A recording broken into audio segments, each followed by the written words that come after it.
Andy, I can imagine a frustrating afternoon, a 2-0 lead and a manic 10 minutes just throws the game away and it ends in defeat here in Chesterfield. Yeah, really disappointed with the result, obviously. Like you said, mad 10 minutes. I know they had a lot of ball before that, but I thought we were really comfortable, really. Resorted them to playing a lot sort of round the back with their centre-halves. Our shape was really good, tweaked it a little bit from the home game because they're really good in wide areas. As you've seen with the goals, their quality in wide areas is frightening, really. But I thought we held really well up to that point. The game plan was outstanding. Obviously, go 2-0 up. Josh Kelly in behind again, like we said. They play a high line. It's just disappointing. That's too many games now where we've conceded clumps of goals. Oldham, Altrincham, Gateshead, one after the other. Our mentality's got to be better, and it will be. We'll get in there again. We're to go for the dipping form we had and then to come back with a win at Oxford City, then to beat Chesterfield and then to compete here like we did. There's so many positives to take. Not many people would have had us having 3 points over the 2 games. But all in all, really disappointed with the way we started and the first 60 minutes went, and then ultimately, lost the game in that just a crazy 10 minutes again.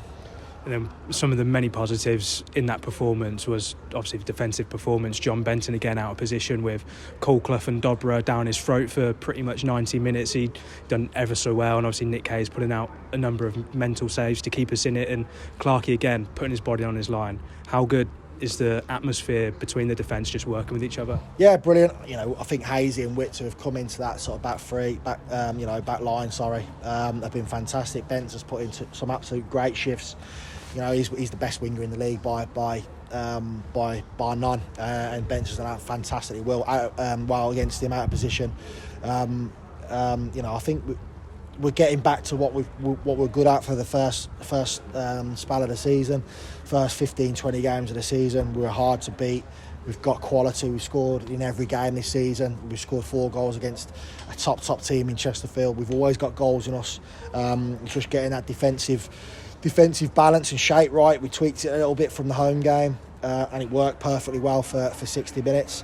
Again, they've just got loads of quality, and that first goal kind of knocked the stuffing out of us a little bit. Probably legs as well. They changed 4 or 5 players from their starting lineup. Boxing Day we haven't, and we haven't really been able to. Really, obviously with Starbs coming back and etc.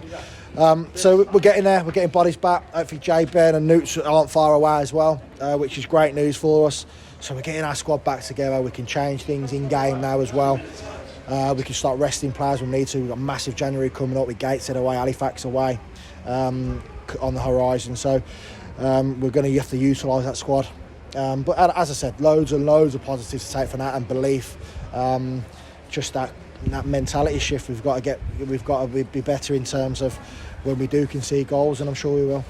And that festive period has come to an end now. Obviously, a lot of games in the players' legs, and I'd imagine it'll be a couple of days off and go again on Saturday against Woking. Yeah, absolutely. Like I said, we can't fault the shift the players have put in over two games. Absolutely outstanding. Ultimately, we've come up short today. I think most people would have took 3 points out of the 2 games, even though how disappointed we are with the end result. But like I said, loads of positives to take. They've worked their absolute socks off. That's the bare minimum we expect now every game going forward. We're competing at the top end of the table, which is brilliant. To only lose 7 games in 25 as well, unbelievable achievement so far. But we're nowhere near where we want to be or want to get to. So plenty of positives and plenty of things to look forward to in the coming months. And just on a final note, the 171 supporters obviously making the trip on New Year's Day, they made their voices heard, didn't they, despite being outnumbered by all the Chesterfield fans? Yeah, absolutely. I mean, it's a big crowd today, 8,000-9,000. You can hear our fans all game. Went mental, obviously, when we scored, which was great. Unfortunately, we just couldn't hold on in the end to give them a result to go home with. But I don't think they can fault the effort the players have put in. That's the bare minimum we want to fight for this football club. That's what we're here to do. We did that today and ultimately come up short, but like I said, we take loads of positive from the game, and hopefully we take that into Saturday now. Andy, thank you for your time. Thanks, mate.